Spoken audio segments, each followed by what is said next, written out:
Welcome to Game of Books podcast, Corks in Conversation with Danny Gardner. Yep, nice to be back at the mic and nice to see you as well over Zoom. Christy, How are things down in Florida? Well, things are hot and stormy, which is pretty normal. The most normal thing for September 2020, I would say. Yeah, that sounds like the beginning of a mystery novel. The most normal thing is it's hot and stormy. So how's it in South Dakota? It's actually really cool here, like really cool, like in the 40s. But yesterday, my mother-in-law out in the ranch in the Black Hills went from 101. 2 days later, it snowed. That's like, crazy. That's like, yeah, she's feeling like it's a bit of a thriller out there too, I think. Anyway. Great. Okay, well, go ahead. Why don't you introduce our guest today, Cathi? It is my pleasure.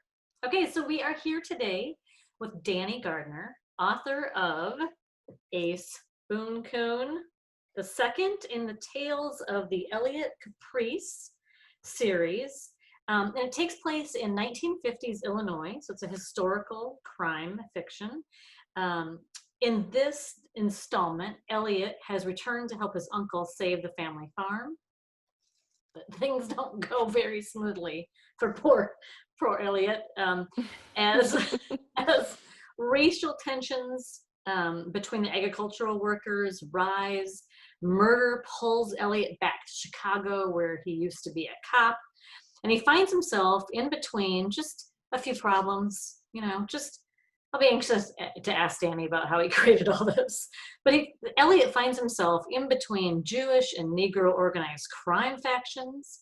Then there's the mounting pressures between some federal agents investigating organized crime, Nation of Islam, and this shadowy force called the White Circle League. They all are closing in. And Elliot's got a race to connect this money trail that's out there to two more murders in order to stop all this disaster and save himself, of course. Just a few things going on for Elliot. Yeah, just a few. Yeah. So Danny, it's so nice to talk with you today. Hi, great. Thanks for having me. Hey, so you're joining us from California? Yes, Southern California, where it's not on fire at present, but sometimes it might just break out, so you know.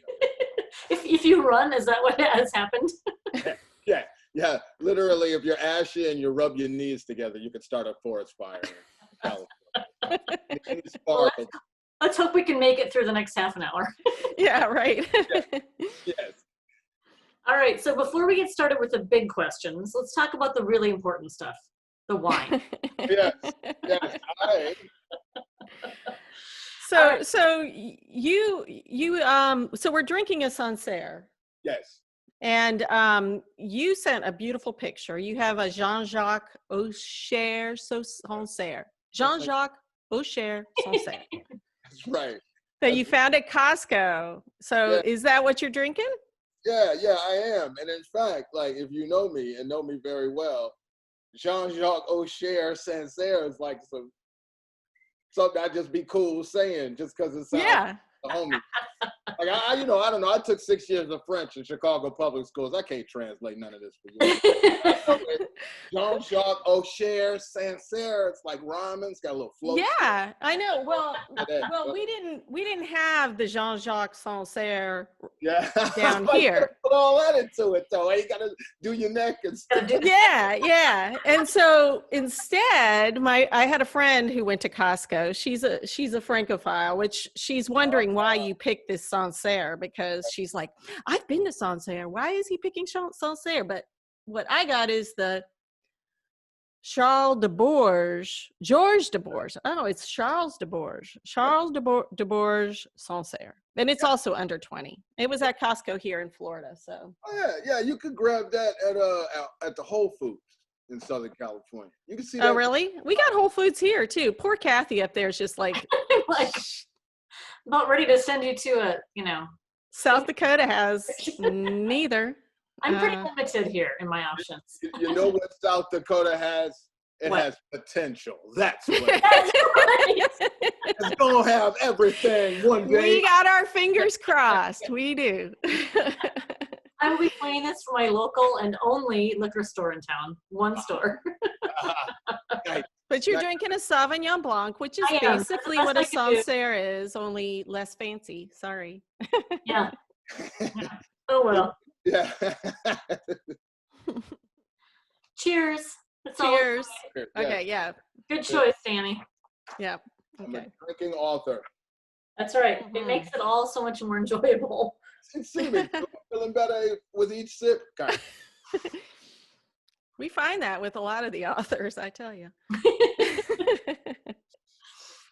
All right, I want to talk about this book. Okay. I do It too. is a wild ride. Oh, yeah. This is like you think things are bad, and then they turn the page and it's like, this got worse. Yeah. It's okay, so we laugh about it and we joke about it. But then, if we think about life, we think about these slippery slopes and then tipping points, right? So it just takes that one or two things to hit you, rapid fire that, puts you, at the tipping point. And then all someone has to do is come along and change your mortgage rates. And it's like, like that, right? And so, I heard with its, with the first book in the series, A Negro and an Ofe, A Family Tale, soon to be on Lifetime television. No, but Next Hallmark mystery. right. See, okay, what I'd like to do with my novels is to root them in the privilege of reading itself, which is you had to be a particular class and you had to be a particular race in many cases to even get a hold of books necessary to provide your frame of reference with the perspective to know what may be happening to you from within the political landscape, correct? Well, so because poor people are always the labor that interchanges, right? Like, General Motors get more of them guys that used to work for Peugeot than, Ford can't have. So it's always this game to get people to wander over here and give us your cheaper labor. No, wander over here and give us your cheaper labor. But you can go wandering in search of something, but your life follows you. Okay. And so, you are hey man, you're a Black person and you got a chance to go to college, but then, you also got buddies of yours that keep you fed and safe and happy and healthy, and they're going to prison. And you got to watch their back. And then, you got this other brother, you never know. At any time, your other shoe can drop and you got to go bail your older brother out. But nobody wants to hear about that crap when it's SAT taking time. But you got bullies going to your school. Half of them are the white boy bullies because they don't want you in their private school. But you got to get through a mile against the disciples to even get to the bus to get to school. And then you realize you got spinach in your teeth when your favorite girl that you always wanted to date looks at you for the first time. Like, that's true. I mean, it's human. Who doesn't live that way, right? But what I think, and this is interesting, and I'm trying to get this through, like, the subtle comedy, the darker humor, the gallows humor, is that, like, people expect Black folks just don't have complex lives, that we all just after 400 years just sitting around playing banjos waiting on the next bad thing to happen to us. Like, we got stuff in mind already. Hey, I don't want to fix all that for you. I kind of want y'all to fix it. And then I just want to go over here and write these books. But I got to put all this on my back just to have a conversation about it. No pressure. Yeah, but you get it. Like, listen, if you were Polish and there wasn't no Black folks around and there was some Irish cats across the street that had been there 20 years longer than you, you'd be the N-word in that situation. Right. So, like, I wanted to just envelop Elliot Caprice's life into the context of, people are marching, people are fighting, people are begging, and it's still someone's job to take out the dang on garbage. Still got to do this stuff. Somebody's job to get somebody to school. You got to get them string beans out the ground. It doesn't matter what else is going on. And we get caught up into what else is going on because the newness of social media. But once that slows down and dies down, everybody's story is going to start sounding similar if we start admitting that, it's a lot less of, Hottentot kind of anthropological, ooh, look at the Blacks. And it's more like, wow, I had no idea a Black person could have a life that sounds just like my life. Right? That's what I'm trying to get through. It Right. comes at you. It waits, man. Listen, your boss ain't, like, Mitzi Shore ain't never coming to the Comedy Store except that one night I couldn't get there in time. You dig? Yeah. Like, I'm just telling you. Like, Yeah. And but that happens to everyone, and that's And what I that- would suggest. Yeah. Okay, so 1950s Illinois, right? So it's a really paint a vivid picture of what it's like, rural and urban. Yeah. And there is, poverty, and there's economic disparity, and there's racial tensions rising, and Elliot's got all this going on. Right. It felt like I was there in 1950s Illinois, but it also feels freakishly modern and current. Which is, And what do you say? Yeah. yeah, It's I mean, I'm a funny kid, right? Because I'm 49, right? I'll be 50 in February. just turned 50. She I just just turned. Well, you wouldn't tell. I know. I wear a badge. Nah, you're good. You got to trade them with me. I keep them like box tops. And right. So I was born in 1971 in Chicago in a neighborhood called Washington Heights, which was like a middle class Jewish enclave before folks started absconding to like Skokie, Illinois, and then started building political ties with the Middle East because of the development of Israel. And so my grandfather was, a pretty connected dude, and I didn't realize how dope and idyllic my lifestyle was. And I didn't realize that forces were being held back constantly in order for me to enjoy like an amazing idyllic experience. So I didn't see heroin addicts on the street when policing was cut in neighborhoods that decided they wanted more voice in the Chicago political machine. So how about we just slow down patrols? How about when the gangbangers come through and start recruiting their kids, we got less footwalkers walking around? Like, I just remember when it was stuff like that. And so, but at the same time, Chicago is a city that was founded by like a Haitian dude who convinced some Native Americans he was their Catholic king all the way from Haiti. Really? I never knew that. I don't know that story. Yeah, like, listen, man, he's the founder of the Shire for the granddaddy of us all who lived there. And he's a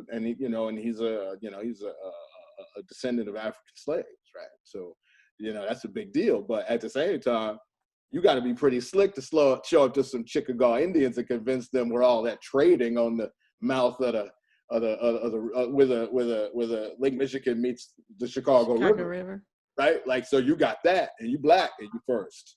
And so, we all had to get in where we fit in, and we all have to find a slice. And, once you get far enough along into your 50 years, you can see a pattern in the way economic policy creates tensions that bankers are really never around to witness and try to ameliorate once all of the money valuation has ceased.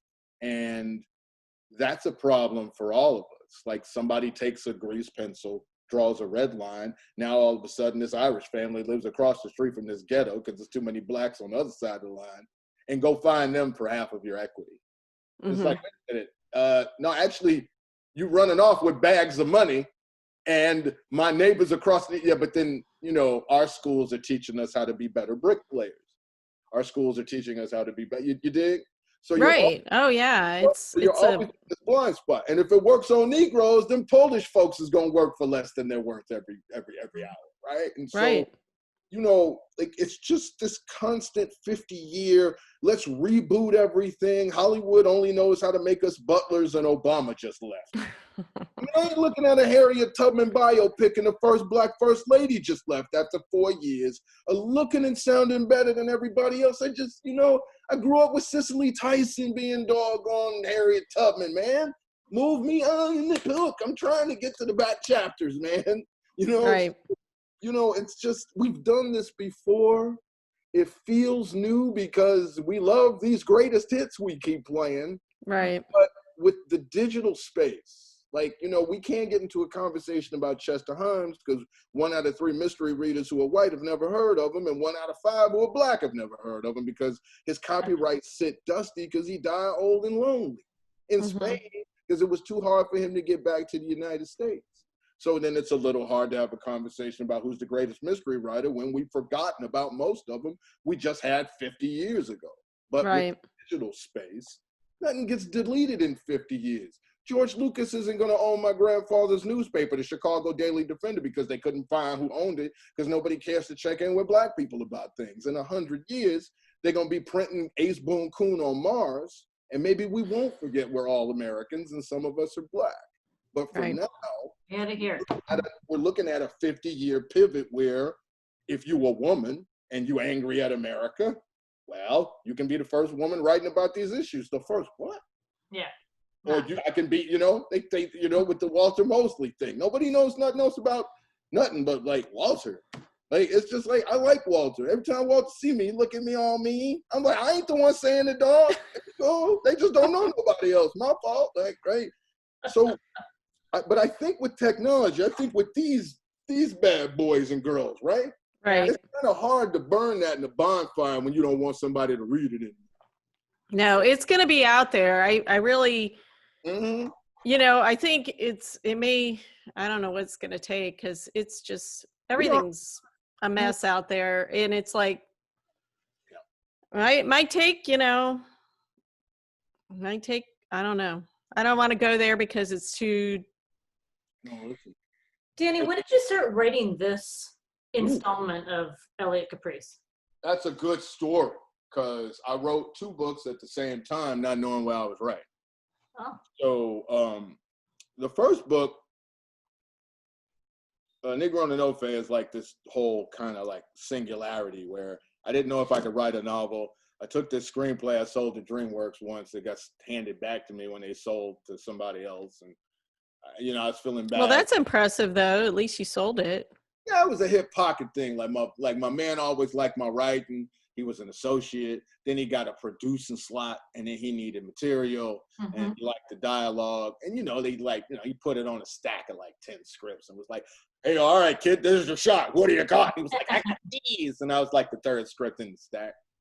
So I was good as long as he was good. But when he was fired, it was like, "Oh, nobody knows you." Hollywood sucks. It was the best education I got for a year on like how that works, and I was cool because I was too young. I don't think I would have did right with the opportunity. I was a little too much of I was professional when I had to go work for other people to make the rent. But when it comes to like marrying my art and my professional potential, I was kind of like, yeah, well, I'm trying to be Jimi Hendrix. And it didn't work out. Anyway, I kind of forgot what you asked me about. What did it start over? You had said you were writing both books at the same time, because I asked when you started. So I was writing what's going to be the next Tales of Elliot Caprice, which is the Tales of Elliot Caprice Girl Friday is the title. Okay. And you can tell with these titles, I'm like trying to irk people's sensibilities about right? Because like A Negro and an Ofe, the first book, there's a racial slur on the cover, but it ain't about Black folks. Yeah, I had to look it up, Danny. Yeah, I know.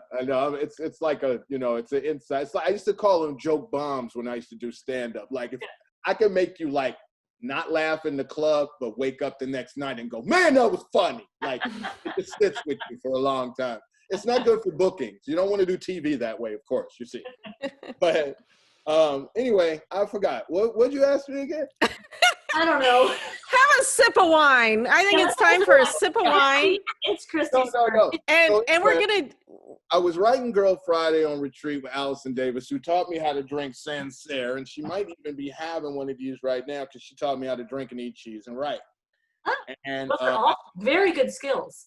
I had abdominal surgery on a hernia I gave myself, but I was too busy trying to build all these things around me, and so I kind of put it off because I am impervious to pain. Another skill. Right about that time, I started getting real angry about the shellacking I was taking, about not wanting to be mixed up in all the diversity programs and crime fiction. I was doing just fine before I was kicking some ass just fine. We don't need to go put me in the Negro leagues. I'm already with Jackie Robinson in them. You know what I mean? I'm already in there. Y'all nominated me for a bunch of awards, disqualified me for 2. I don't need to go sit in the Negro bleachers, bro. It's over. It's 2020. Not doing it. Okay.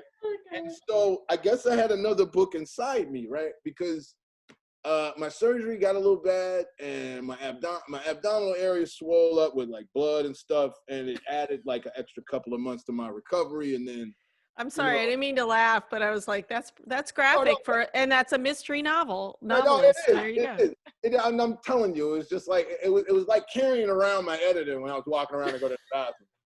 It really was. It was like, seriously, it was like the world's opinion burdening me, but it's really just the sack I gotta carry. So, I think I saw you on the corner of the street up. No, wait, no, that was. Oh no, that might have been me. I don't doubt it.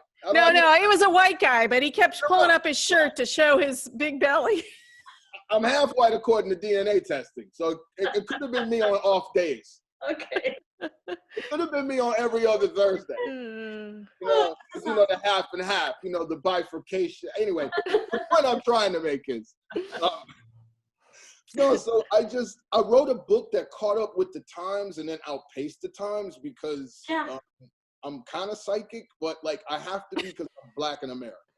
Yeah. Well, and I've seen this before. I lived through this before. I was born on the cusp of these things reoccurring before. Like, if you remember, I got the, a cardinal, cardinal, whatever, like Coughlin or O'Malley or whatever. And he was, like the Catholic League put on regular rural radio 3 times a week, the most racist, sexist, evil programming on the airwaves for anyone who had a radio and was bored. So you a Black farmer and you living in the corner in some unincorporated town because you're trying to get out ahead of your competitors and stake your own claim, right? And then the only information that people who are like white and hiding and running for their own lives from like racial pogroms in Russia, or, don't be a German in America in 1935, you the nigga now, you know what I mean? Like, hey, Nazi. You know what I mean? Try to show up in a middle-class neighborhood in the Midwest and you got a German accent in 1951. Yeah. Try it. Try it. They love a Black person moving in next door to them over a German.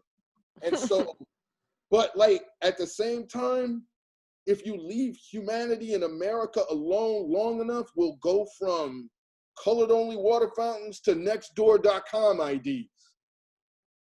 And that's that. Wow. That's all we're taught. We look at huge parcels of land and carve them into little squares. We take natural shapes that Mother Earth herself has dictated for us to share, and we stamp squares out of them and say, put fences around them and buy guns if you want to. What do you think's gonna happen? So I'm always living in jeopardy, and I'm always feeling like I'm gonna get pulled off the street. And I'm always feeling like somebody like Trump is elected. They all look like Trump to me. Now, I ain't saying that in relation to our current dilemma, because everybody's taking a good shellacking. Yeah. Everybody's been outside with the hot coming.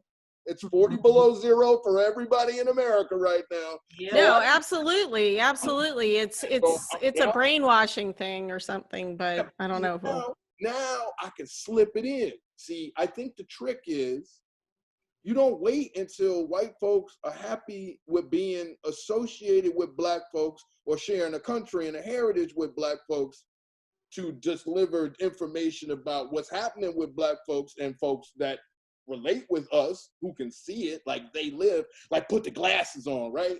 And so you don't wait until everybody's feeling good. You don't wait until, we got a Black Oscar winner or two, and then here comes this novel. You wait until folks want to know why the hell is what's happening. And then you say, hey, dog, this is the play.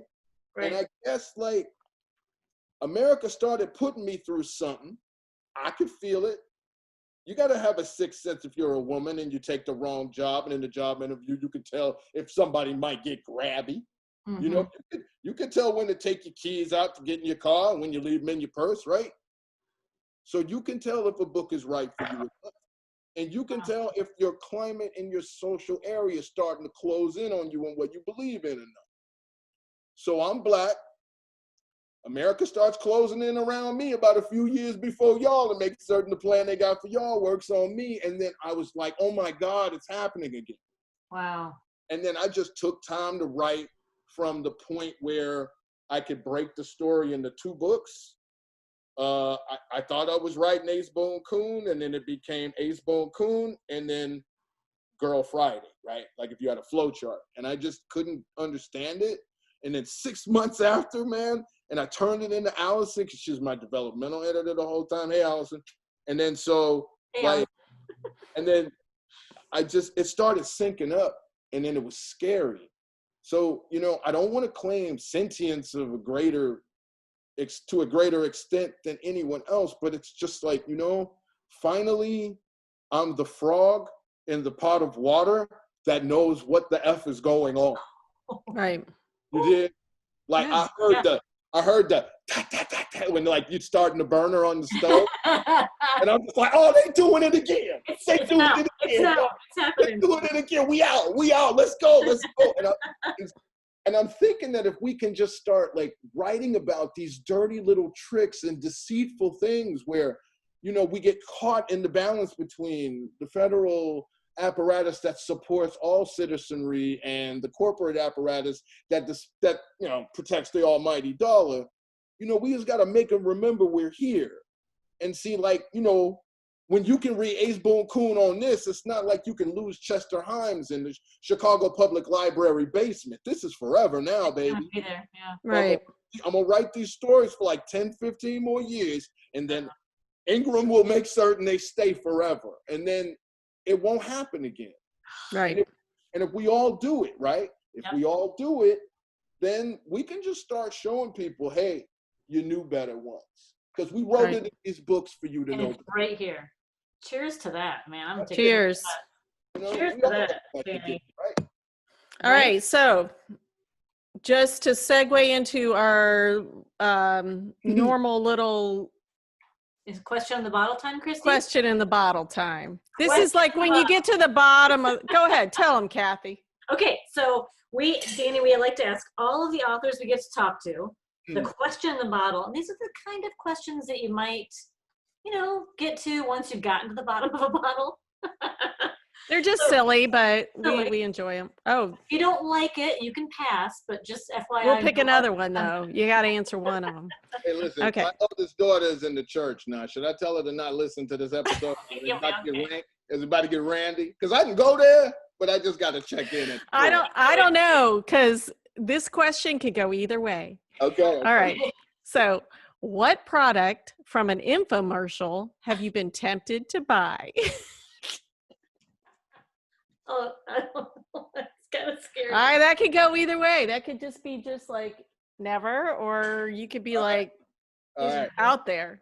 I'm going to do, all right, so I'm going to do these, but I'm going to do these as if I'm running into like Daryl Zanuck in the elevator at MGM and he actually wants to hear my ideas. So I'm going to go real fast. Okay. This will be good. I'm stuck out in the suburbs after my dad died in 1981. I'm a young black man. I must have a really tight fade every other weekend. It's a rule. They'll kick you out of the NAACP if your wig ain't tight. Now I'm moving out to the burbs where they won't let a black man play baseball because they think we haven't done it yet. They're kind of stuck, like most folks in crime fiction. Oh, clutch the pearls. Anyway, so I ain't had a haircut in a minute. And then I look like, Juan Epstein, a Puerto Rican Jew. Black people can't tell I'm with them. White people don't know why this tan child is not with his parents. Like, I got to do something. The haircut is the only indicator I'm Black American from the shot. Ron Popeil came on, and they had a dope Flowbee thing. And I was going to do that Flowbee. Flowbee. Like, you don't understand, like, these curls, they just start going. They just start going, these curls, right? But if I keep it dope, it's like I could style it black. I could be a little Puerto Rican. I could part it. You know what I mean? I could be professional. But man, when it's all just like, I'll start sticking the mosquitoes out there and mosquito bites, boy. And I begged my mother to let me go to Chicago on the Metro train, the commuter train to get a cut. Nah, you're going to have to learn how to survive out here. I got to get in the better schools. I'm like, Mom, I need a haircut. And I straight up almost went and bought a Flowbee with like a money order. Like I went to the currency exchange, what we call the check cash and play currency exchange, and the jack. My mother would go to Beverly Bank and get me a cashier's check. I'm gonna give me a Flowbee.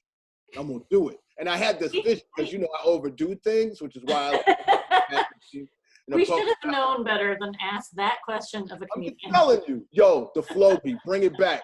Okay. All right. There's a few things with COVID that we should bring back, I think. That's awesome. Just think about it. Just think about it. And you know what? You don't have to vacuum up the hair. What? Honestly, look at this. Keeps growing. I'm like it's actually perfect. Little House on the Prairie here. Okay, Danny, I have to admit that I Googled Def Jam. Oh no. Oh. Oh yes, I did. Yes, I did. I watched the whole thing. Oh no. I can tell you that you were, I think, the 10th comedian, maybe. You were part 2 of. Yeah. I was.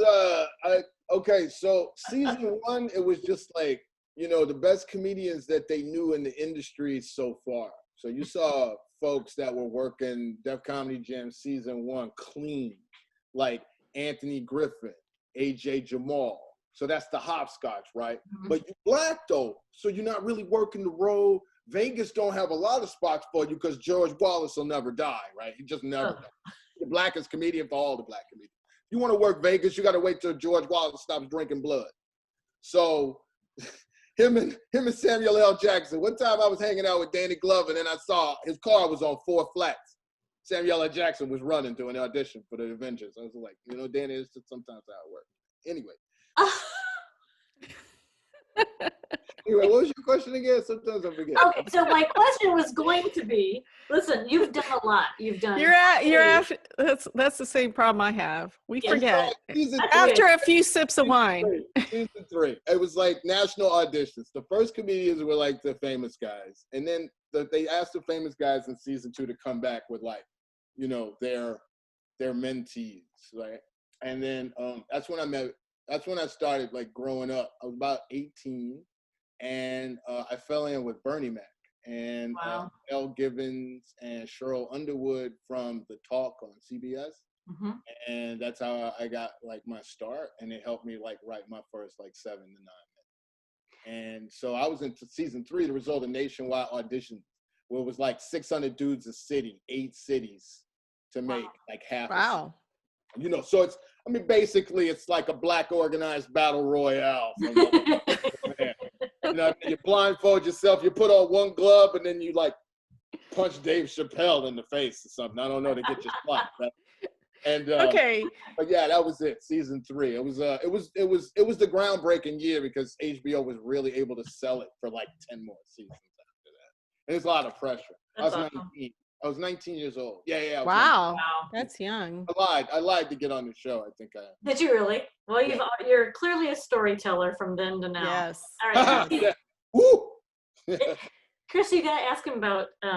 Yeah, I mean, you've done obviously a lot of stuff, and now you have a publishing house. Oh my gosh, how are you doing that? And you know, that's a lot different than everything else. It's the business side, not the artistic side. So well, I'm from Chicago, so you get beat across the back if you don't work 20 hours a day, right? I'm not. I mean, I just well, first of all, I had supply chain issues because I had a hot novel, but because of like tweaks in like the Onyx database, I mean, nobody can find it, right? Mm-hmm. And I'm doing really well, and I'm getting in all the right circles, and I'm doing wonderful things. And, you know, but I'm only meeting black folks when I'm invited to speak at a college or university. And, you know, I mean, you could tell I don't really write. I don't write. Let me find a way to parse this so that it makes perfect sense. I don't believe the way to get, I do believe getting white folks' attention to be important. That's why I'm pretty good at it.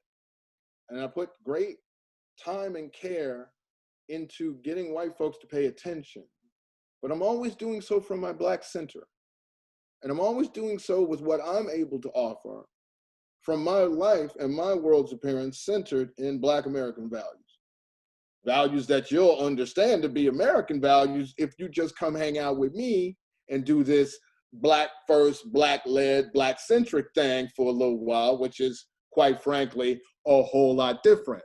than what you're used to, which is everybody handling everything for the author, including telling them what to write if they Black or otherwise not approved.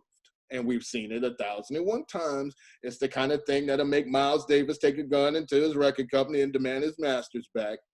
So I own a publishing house the way if I wanted to eat good barbecue, I'd own my own shack. I'm gonna eat it. All right. You might as well come on have some too, because I hope. Do you make good barbecue? Because honestly, I make I good love barbecue. I'm make from good- the South, and I'm just saying, we well, eat barbecue. I tell you what, if mystery And a lot of the mystery novels, maybe they might not even be, pig or beef. They might be human. I don't know. What? What is happening right Remember that other novel we had the cannibals in it? Oh, whatever. Yeah, John Sanford's novel. My God.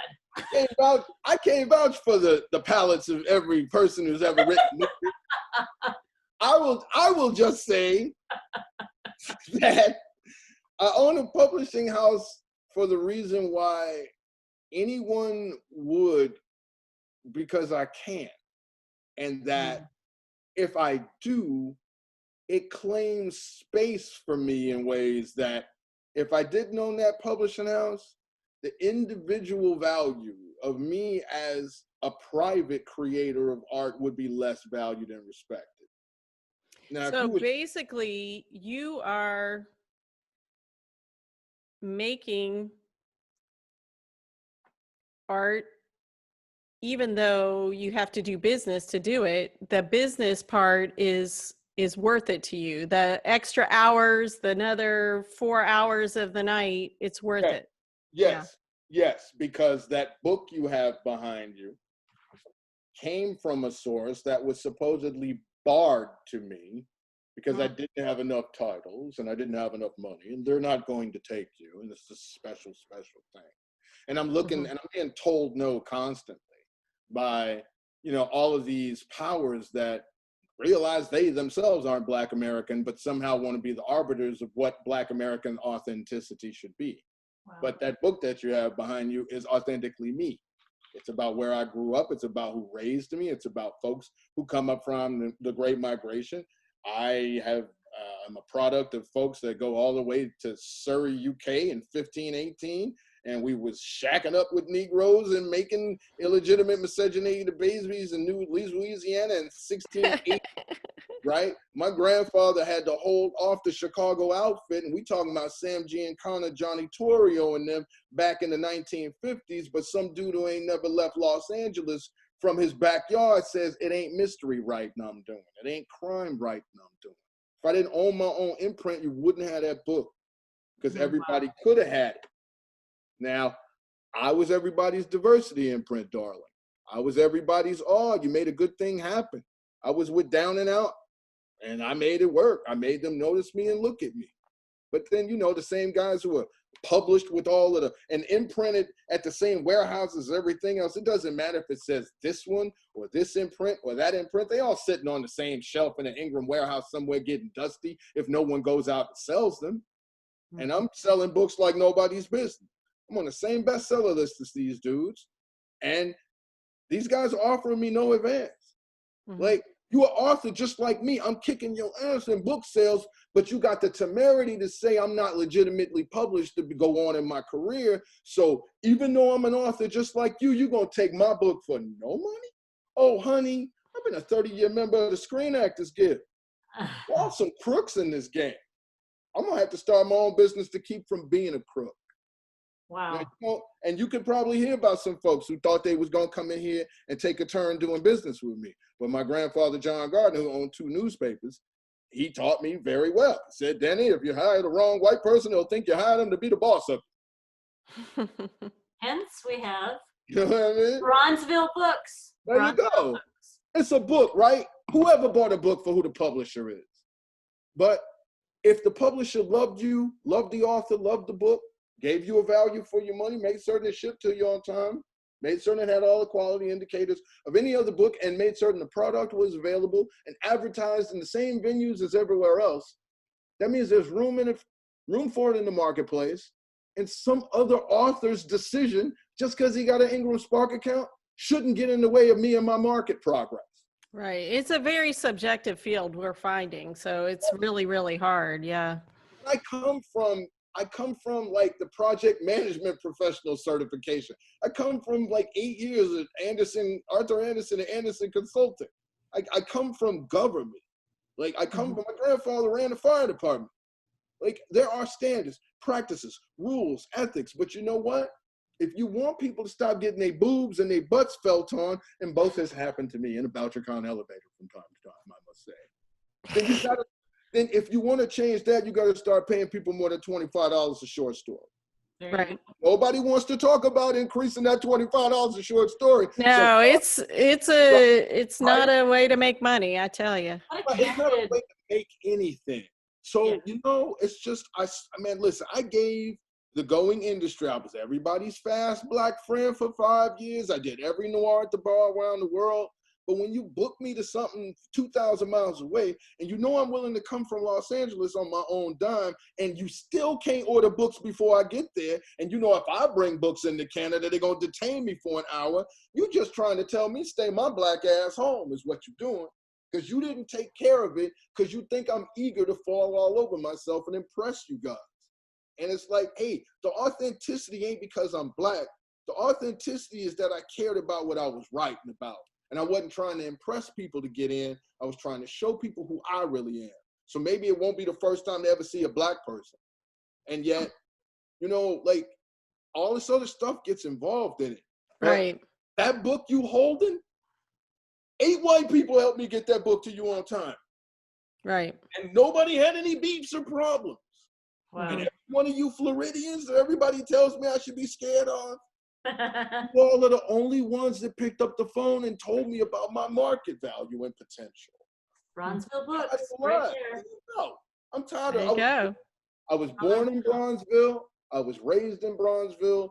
My grandfather was one of the men that helped them go from turning, you know, like treating and regarding migration bound Chicago from the Black Belt to Bronzeville. Like these Wow. guys and gals who ran the city, these journalists, these newspaper owners, these black business owners, they all got together. They said, we got to do something because they treat us like we're not here. But we pay taxes and we have rights. And they know if we get mad, we can fight back. And ain't nobody gonna take us because we angry, bro. Ain't nobody gonna take us. So Right. we gotta stop this. We gotta stop calling it lowercase black belt. Ugh. We gotta start showing them we value this shit. And my grandfather and men like him, like the Sing Stacks and great noble, like newspaper men and women back then who control all the black media for America from Chicago, they said, we're not black. Nothing is black that exists. It's bronze. Look at us. You know, we are a bronze people. We came and manifested from the Bronze Age. You know, So that's where the name of the publishing company came. Exactly. It's my neighborhood. It's my hospital I was born in. It's the schools I learned how to read. I'm trying to give you all traditions that are originated in the blackness, but belong to you because you're an American. And that's Right. what got that book over there. Who cares who published it? Even though he's really handsome. Okay, you know what, Christy, we have to do with Danny before we go is ask him the question. Yes, this is the question that we ask all our mysterious foodies out there. That's what we call our listeners. Because they like to eat and they like mysteries. It's which of your characters would you like to share a meal with, and what would it be? I can't wait to hear this. I don't know. Well, if it's a girl, I would like to share Which of your characters? So you get to pick a character. From your books. Yeah. If it's a girl, I would like to take Molly Duffy out for a hamburger. For a hamburger? Yeah. Okay. Cheeseburger? Just hamburger? Except Mayretha and Gladys's, the waitress is like, I can't get her off my mind. And Margaret McAlpin scares me too. but all y'all white girls do when you take notice of me. So I got to be cool because y'all cute sometimes. So I got to be careful. And let's see, but I would like to I would like to have dinner with Uncle Buster because he is the analog of all of my mom's uncles. Oh.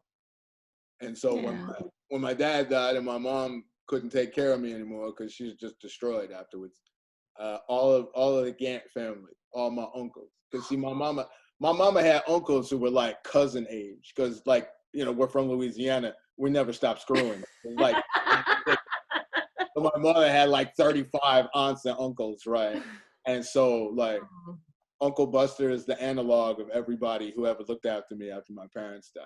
So, That's so the answer ever. That was the best answer.